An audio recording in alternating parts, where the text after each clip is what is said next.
Shalom semua, perkenalkan nama saya Desi Renata Sinurat, NPM 2231195. Berdirinya saya di sini untuk memenuhi kebutuhan ujian tengah semester ganjil, mata kuliah Pendidikan Agama Kristen, dosen pengampu Yeskia Lumampau, SHMTH. Judul proyek yang saya ambil adalah Dosa, tahun pembuatan 2022. Apa itu dosa? Dosa adalah segala perbuatan, perasaan, atau pikiran yang tidak sesuai dengan hukum Allah. Ini termasuk melanggar perintah Allah dengan melakukan apa yang salah menurut Allah. Kehidupan kekristenan mencerminkan bagaimana identitas diri kita dalam Kristus. Sebagai orang percaya, pastinya kita belajar banyak tentang firman Tuhan. Kita melihat keindahan kasih yang Allah berikan nyata di kehidupan kita. Dosa selalu siap untuk beraksi dan menggoda. Sadarlah dan berjaga-jagalah. Lawan musuh iblis berjalan keliling sama seperti singa yang mengaum-ngaum dan mencari orang yang dapat ditelannya. Dalam 1 Petrus 5 ayat 8. Allah sendiri yang mengatakan kepada Kain dan kita semua bahwa dosa mengintip di depan pintu dan sangat menggoda kita. Itulah sifat dosa menurut Alkitab.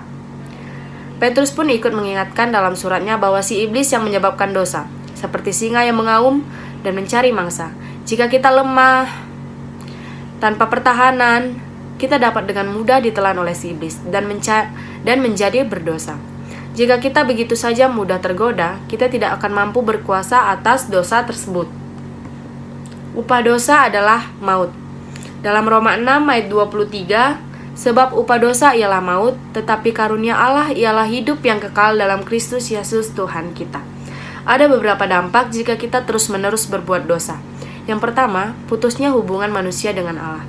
Dalam Yesaya 59 ayat 1-2. Kita dapat membacanya lebih dalam di Yesaya 59 ayat 1-2. Malu dan takut untuk berjumpa dengan Allah dalam Kejadian 3 ayat 8-10. Putusnya hubungan antara manusia dan sesama dan alam, Kejadian 3 ayat 11-13. Dikuasai dan diperbudak dosa dalam Yohanes 8 ayat 13.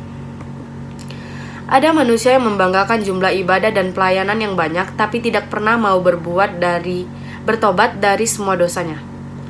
Semua jenis dosa adalah kejahatan di mata Tuhan. Walaupun orang itu banyak melakukan mukjizat dari Tuhan, tapi jika masih melakukan kejahatan dosa dan tidak mau bertobat, maka orang itu ditolak Tuhan untuk masuk ke surga karena berbuat jahat. Jadi jangan hitung jumlah ibadahmu, hitung berapa banyak dosamu. Tips menghindari dosa. Yang pertama, terus pikirkan Tuhan. Yang kedua, selalu beriman dan tetap mengasihi serta mengampuni orang lain. Karena bagaimana kita ingin diampuni oleh Tuhan, sedangkan diri kita sendiri gak mau mengampuni sesama. Terus, menghindari diri dari teman-teman yang membawa pengaruh negatif. Jadi, pandai-pandai aja memilih lingkungan. Selanjutnya, berdoa sebelum melakukan dan membuat keputusan.